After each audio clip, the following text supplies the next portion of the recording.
Worth it po lahat ng pagod. Thank you.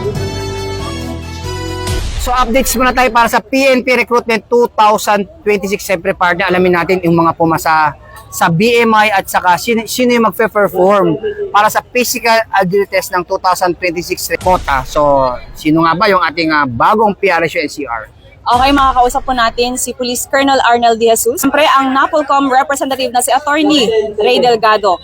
Alamin po natin ang kanyang mensahe para sa ating mga applicant ngayong recruitment 2026. Sa palagay niyo po, nakapaghanda ba yung ating mga police applicants ngayong 2026? So far sa observation ko, mayroon namang hindi talaga nakapaghanda kasi yung may mga nagbabagdown pa rin sa agility natin.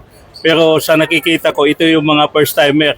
Yung mga talagang nag-excel talaga sa agility ay yung mga second timer o talagang may pinagandaan talaga nila sa darating nitong recruitment. So sir, sa kabuuan sir, ilan po ba yung pumasa sa ating body mass index sir? So sa kabuuan natin, mayroon tayong 2,132. Sama dito yung regular at saka attrition quota. So sir, doon naman po sa physical agility test, ilan po yung kabuuan na nag-perform na mga pumasa galing po sa BMI sir?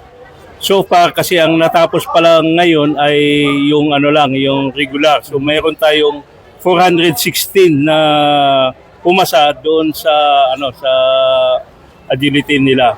Ngayon pa lang magi-start din yung yung Southern Police District.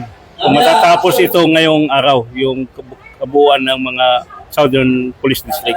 Gusto kong pasalamatan dahil full force kami dito. Nandito yung presence ni Vice Chairman, si Attorney Delgado, Vice Chairman namin sa Regional Screening Committee.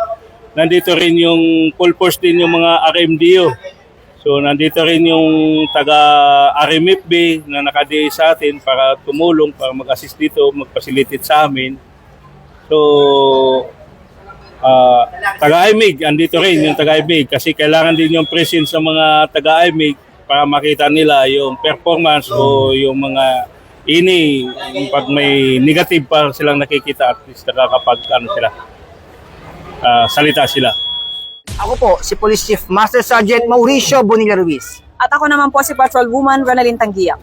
Alagad ng batas, tagataguyod ng balitang pulis. Lilingkod sa bawat Pilipino at magbibigay ng tamang impormasyon para sa tahimik at maayos na Pilipinas. Police News Network, alagad ng batas, tagapagtaguyod ng balitang pulis, sandigan ng mamamayan, patnubay ng katotohanan.